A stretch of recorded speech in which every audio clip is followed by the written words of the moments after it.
जामताड़ा नाम सुनते ही आपके जहन में क्या आता है? आपके ही नहीं, सभी के यानी देश भर के जहन में एक ही चीज कौंधती है और वो है साइबर क्राइम। लेकिन अब इन दिनों जामताड़ा किसी और वजह से भी सुर्खियों में है और ये वजह है चौकीदार बहाली। दरअसल चौकीदार बहाली 22 अप्रैल को इसकी लिखित परीक्षा ली गई। धांधली का आरोप लगा, सारे नियम कायदे ताक पर रख दिए गए, जब मन चाहा जैसे चाहा नियम बदलकर परीक्षा ले ली गई, ये आरोप लगा। अभी तक उस आरोप से विभाग और प्रशासन उबर भी नहीं पाया था कि अब देखिए एक नया विवाद इस कड़ी में जुड़ गया है। नया विवाद ये है कि भाई जिस अभ्यर्थी ने दिव्यांग कोटे से अपनी एप्लीकेशन को भरा था, अपने परीक्षा दी थी, वो उन्होंने जब भर्ती आवेदन दिया था तो वो दिव्यांग कोटे से था। लेकिन जब सिलेक्शन की बारी आई, जो सूची जारी की गई, परीक्षा अब दक्षता परीक्षा होनी है, शारीरिक दक्षता परीक्षा होनी है, तो अब उसके लिए जब सूची जारी की गई और ये लिखित परीक्षा का जब रिजल्ट जारी किया गया, तो उसमें उस शख्स को जनरल कैटेगरी में नामित किया गया है। यानी जिस शख्स ने दिव्यांग कोटे से ये आवेदन भरा था, अब वो अगली परीक्षा जनरल कैटेगरी में देगा। अब ये है ना अचंभा वाली बात। और अचंभा वाली बात इसलिए है भाई, मतलब ये झारखंड है, जरा सोचिए, यहाँ कुछ भी हो सकता है, कुछ भी जो आप सोच नहीं सकते वो भी हो सकता है।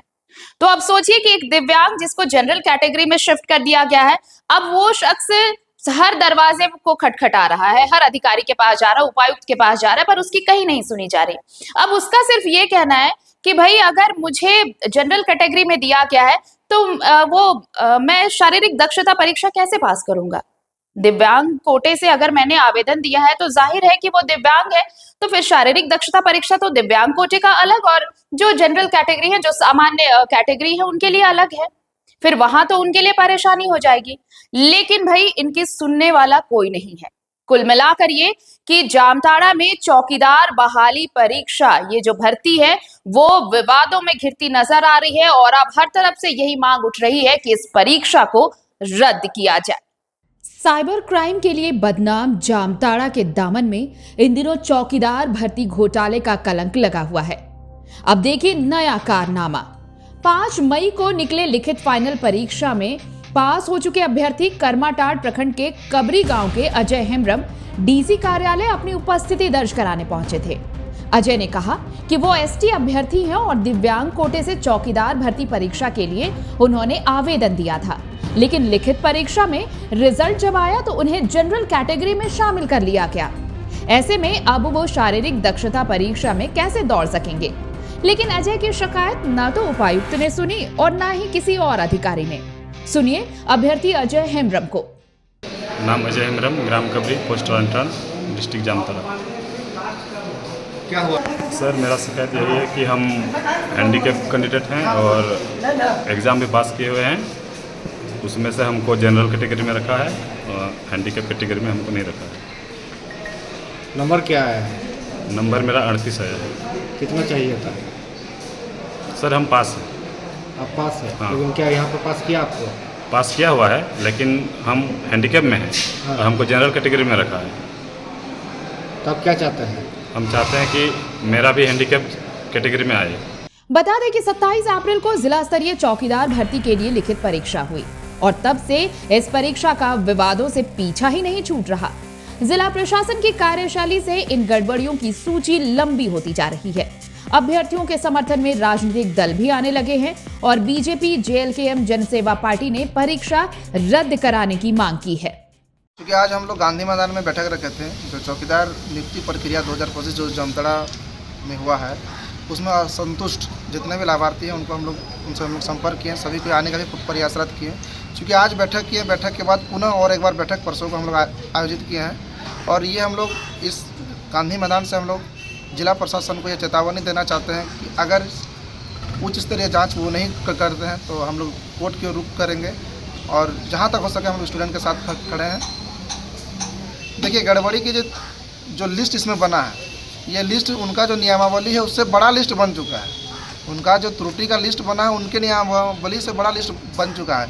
इतना धांधली होने के बाद हमको लगता है कि अगर इतना धांधली अगर किसी सरकार में होता है, इतना मीडिया स्तर से जो न्यूज़ आ रही है बार बार, हमको लगता है कि किसी राज्य का सरकार गिर जाता है। लेकिन प्रशासन इतनी मौन है और दुर्भाग्य हमें लगता है कि सामने हमारे मंत्री जी हैं, झारखंड के विधानसभा अध्यक्ष हैं नाला के, वो मौन स्थिति में है। समझ ही नहीं पा रहे हैं कि आखिर जामताड़ा के छात्रों के साथ इतना जो दुर्व्यवहार हो रहा है आखिर क्यों हो रहा है। आखिर अपने हक का नौकरी के लिए इतना इनको दौड़ना पड़ रहा है, इतना संघर्ष करना पड़ रहा है, आंदोलन करना पड़ रहा है, आंदोलन को रूपरेखा तैयार करना पड़ रहा है। आखिर ऐसा क्यों करना पड़ रहा है? ये बहुत ही दुर्भाग्य का विषय है। देखिए, ये जो चौकीदार का बहाली जो जामताड़ा जिला में हो रहा है, इसमें काफ़ी जो है अनियमितता है।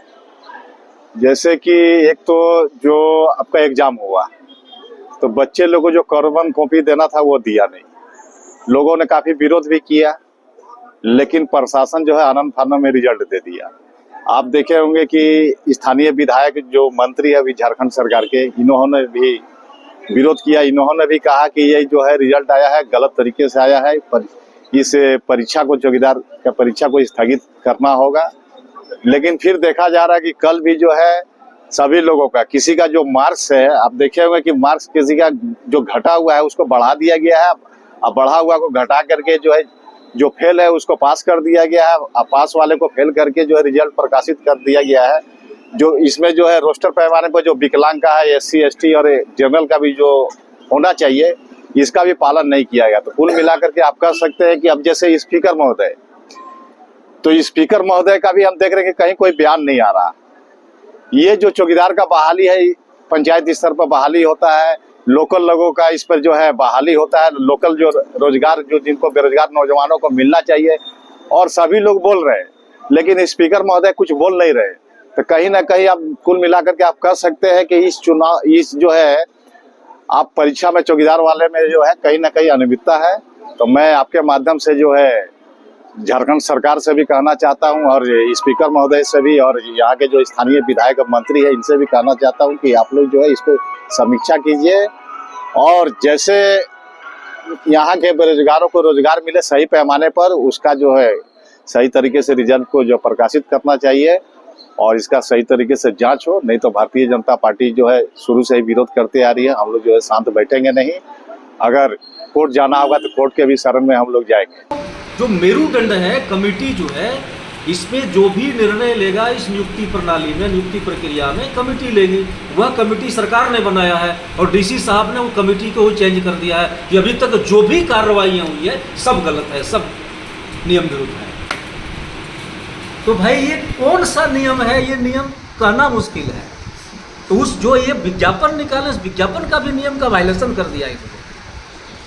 दूसरा, अभी अभी जो रिजल्ट जारी हुआ है कि बीट के आधारित आप जब आवेदन लिए, सबसे आवेदन प्राप्त किए अभ्यर्थियों का, तो अभी जिला स्तर पर आप कट ऑफ मार्क निकाल करके आपने रिजल्ट जारी कर दिया, और जिला स्तर में इसकी जो है नियुक्ति प्रक्रिया कर रहे हैं आप। जो है करमाटांड़ क्षेत्र के रहने वाले एक ST अभ्यर्थी है, जो ST के साथ साथ निशक्त भी है।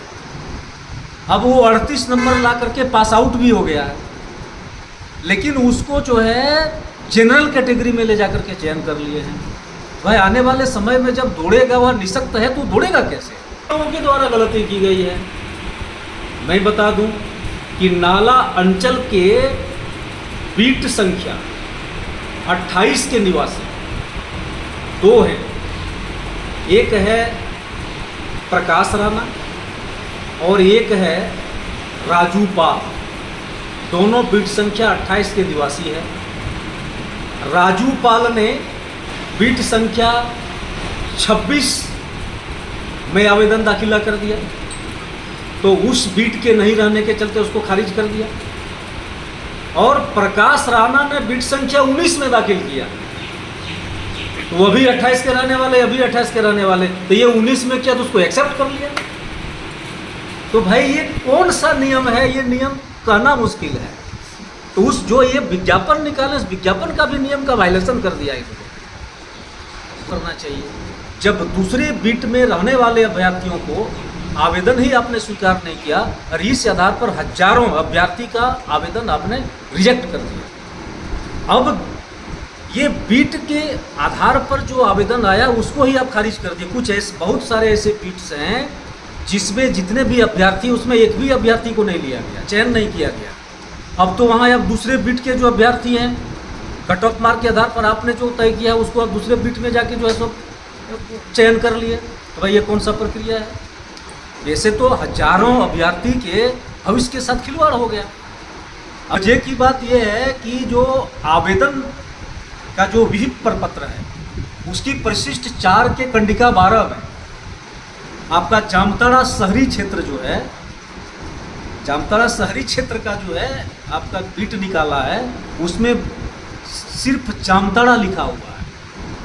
अब जामताड़ा 16 वार्ड के हैं और 73 मोहल्ले हैं। अब जामताड़ा 73 मोहल्ले के से कौन अभ्यर्थी उस सिर्फ जामताड़ा जो लिखा हुआ उस बीट में जो है आवेदन डालेंगे? उसमें जो आवेदन डाला है वो तो गलत है। जब आपने बताया ही नहीं इस बीट का कौन मोहल्ला संलग्न ग्राम जो है, जैसे बीट के साथ संलग्न ग्राम कर दिया है। जामताड़ा शहरी क्षेत्र में और कई एक बीट्स हैं, उसमें कौन कौन मोहल्ला उससे सम्मिलित है वो उल्लेख कर दिया गया है, लेकिन उस बीट में सिर्फ जामताड़ा शहरी क्षेत्र लिख दिया गया। जामताड़ा शहरी क्षेत्र तो पूरे 16 वार्ड का है, 73 मोहल्ला है, तो 73 मोहल्ले के कौन अभ्यर्थी उसमें आवेदन डालेंगे? तो देखिए भाई बहुत त्रुटि है, एक त्रुटि का जो है सो भंडार है। इसको लेकर के मैंने ऑनरेबल उपायुक्त को मेमोरेंडम दिया है। उस मेमोरेंडम के आधार पर अगर इसको फ्रेश नए सिरे से स्वतंत्र एवं निष्पक्ष रूप से कार्रवाई करते हुए, पूरी पारदर्शिता बरतते हुए, नियमों का जो है पूरा आकलन करते, नियम आधारित नए सिरे से अगर यह चौकीदार नियुक्ति प्रक्रिया को नहीं करती है तो हम बाध्य होकर के हम तो बोले हैं कि उच्चाधिकारी के पास भी अब आवेदन देंगे जांच के लिए। और अब हाईकोर्ट तो जा ही रहे हैं और मैं पूरे जवाबदेही के साथ कर रहा हूँ आपके चैनल के माध्यम से। वैसे जितने लाभार्थी हैं, आम जन हैं, लाभार्थी के अपने समाज वृंद हैं, उसके दोस्त हैं, उसके अभिभावक हैं, सबको मैं आश्वासन कर रहा हूँ, आश्वस्त कर रहा हूँ कि चूँकि ये नियुक्ति प्रक्रिया पूर्ण रूप से गलत हुई है और कोर्ट पर मुझे पूर्ण विश्वास है, कोर्ट के माध्यम से यह प्रक्रिया सेटिसाइड भी होगा और अभी इंटरिम रिलीफ के तहत इसको स्टे भी कराएंगे। धन्यवाद। इससे पहले स्वास्थ्य मंत्री डॉक्टर इरफान अंसारी और अब सत्ताधारी राजद भी परीक्षा में हुई गड़बड़ियों को स्वीकार कर चुके हैं। देखिए सरकार तो हमारी है और जो जानकारी मिल रहा है कि कुछ गड़बड़ियाँ हुई है, मैं स्वीकार करता हूँ कि जो बाहर के लोग हैं उनको 50 में 50 मार्क्स मिल गया है। ठीक है, जो एजेंसी है कहाँ की है, कौन एजेंसी, किसने चयन किया, क्यों किया, हम लोग विश्वास में लेते हैं। हमारे स्पीकर साहब हैं, हम भी हैं, तो जो बहाली हुई है हमें नहीं लगता कि स्थानीय लोगों का हुआ है। तो ये जांच का विषय है। हम लोग ने कहा कि अभी इसको रोका जाए, नियम संगत नियमों के अनुसार किया जाए। तो ये बहाली क्या रद्द मानी जाएगी या फिर इस पर जांच बैठ के इसका फिर अभी जा रहा हूँ, कल सीएम साहब से बात करेंगे। और ये हमारे जिला का मामला है, स्पीकर साहब को एक्शन लेंगे तो ठीक है, स्पीकर साहब को देखना है, सर्विस सर्वा है स्पीकर साहब। अगर वो चाहते हैं कि रद्द हो तो मैं उनके साथ हूँ, लेकिन युवाओं की मेरिट के साथ हम खिलवाड़ नहीं करेंगे, योग्यता के साथ खिलवाड़ नहीं करेंगे। सिपाही बहाली एक महत्वपूर्ण बहाली है, ये चौकीदार बहाली महत्वपूर्ण बहाली, लोग जान दे रहे हैं, लोग दौड़ रहे हैं। तो अभी हम चाहेंगे कि हम वेट कर रहे हैं स्पीकर साहब का जो निर्देश होगा हम लोग फॉलो करें। देखिए, जहाँ तक गड़बड़ी का मामला है चौकीदार नियुक्त का, जो मामला फ्लाश हुआ है गड़बड़ी का, वो तो मान लीजिए दरकिनार नहीं किया जा सकता है। गड़बड़ हुआ मतलब गड़बड़ हुआ, तब तो फ्लाश हुआ। इस तरह जो युवा आजकल नौकरी के लिए भटक रहा है, जो हुनर है, जो तेज है, वो लोगों को सही दिशा में ले जाना हम लोगों को एक दायित्व बनता है। और देखिए, लाइन बाय लाइन होता है, जो लड़का लोग पढ़ता है तो जो आगे तेज है उसको आगे ले जाना जरूरी है। तो इसमें जो लड़का लोग सही ढंग से परीक्षा दिया है, अगर उसको पीछे कर रहा है, ये गलत बात है। इसके लिए हम लोग बर्दाश्त नहीं करेंगे। और जो है बहुत सा छात्र लोग हमको मतलब बोल रहा है कि ऐसा ऐसा गड़बड़ी हुआ है, आप लोग थोड़ा विरोध कीजिए। तो हम भी मांग करते हैं, और मेरा भी सरकार है, हमारा भी आरजेडी सरकार में है, हम भी अपना जो मंत्री है संजय यादव से अवगत कराएंगे, और हम डीसी महोदय से अनुरोध करते हैं कि आप जल्द से जल्द इसको जो है मैंने अच्छा होना लड़का को अपना सही तरीका से सही जगह पर ले जाने का काम कीजिए, उसका अधिकार को मत छीनिए। 27 और 29 अप्रैल की रात जब रिजल्ट स्कोर जारी किया गया था, उसमें 13 नंबर सवाल का उत्तर संशोधित किया गया था। जारी परिणाम और दूसरी बार के परीक्षा परिणाम में कई परीक्षार्थियों के 10 से 12 अंक का अंतर पैदा होने पर सवाल उठे थे। ऐसे में पास को फेल और फेल को पास करने के आरोप पहले ही लग रहे हैं। वहीं 12 दिनों तक कमेटी से प्राप्त प्रश्नों को ट्रेजरी या व्रजगृह में जमा करने की बजाय जिला सामान्य शाखा पदाधिकारी के पास रखने पर भी परीक्षा की पारदर्शिता पर सवाल उठ रहे हैं। सर मेरा जो ये था इसमें लिस्ट में आंसर शीट में मेरा वहाँ 41 आ रहा है अभी, लेकिन मेरा जो सही किए सब 42 आना चाहिए। कहाँ से हैं? हम फतेहपुर से हैं। नाम क्या हुआ आपका? चांदू भंडारी। तो अभी आप आए हैं, किनसे मिले? अभी हम दावा आपत्ति के लिए आए हैं। तो किनसे दवा आपत्ति किया? डीसी मैम से करने के लिए आए हैं। क्या बोला गया है यहाँ पर? अभी तो बोला गया कि अभी तो समय पार हो गया है। अब नहीं होगा? नहीं। तो क्या गलत हुआ था क्वेश्चन आंसर में? क्वेश्चन आंसर मेरा जो 42 था ना, 42 को क्वेश्चन में हम 42 सही किए हैं, लेकिन 41 दिखा रहा है वहाँ पर। तो पास आप हुए कि नहीं? पास नहीं, 1 नंबर से मेरा कट गया है, लेकिन हम घर में जाके मिलान किए सभी किए तो 42 आ रहा है। लेकिन वो जो कार्बन कॉपी भी हमको नहीं दिया, हमको एकदम पूरा डाउट ही हो गया, इसीलिए हम उस टाइम नहीं देख पाए। ये स्पष्ट प्रावधान है कि उपायुक्त की अध्यक्षता में चौकीदार नियुक्ति एवं प्रोन्नति संबंधित समिति में कुल 5 सदस्यीय समिति तय कर दी गई है, लेकिन जामताड़ा में इस समिति को बनाने के मानदंड को माना ही नहीं गया। उपायुक्त ने नियम का उल्लंघन कर समिति में 1 सचिव और 2 मनोनीत सदस्य जोड़े हैं, जो कि सरकार के निर्देशानुसार नहीं है। इस मामले पर उपायुक्त का क्या कहना है, आप भी सुनिए। जो है सो लिखित का परिणाम जारी कर दिया गया है। इसमें जो है अनरिजर्व कैटेगरी में टोटल 137 सीट है। 137 के अगेंस्ट हम लोगों ने 555 को लिया है, क्योंकि जैसा कि मैंने बताया सुप्रीम कोर्ट का आदेश है कि लास्ट कट ऑफ जो है उस कट ऑफ में जितने लोग आएंगे सभी को लेना है, इसीलिए यह संख्या 411 नहीं होकर के 555 है। उसके बाद फिर एसटी कैटेगरी है, तो एसटी कैटेगरी में भी हमारे पास सीट है 173, जिसका 3 टाइम्स हमें लेना था 519, लेकिन इसमें भी वही हुआ कि हमें 525 लेना पड़ा।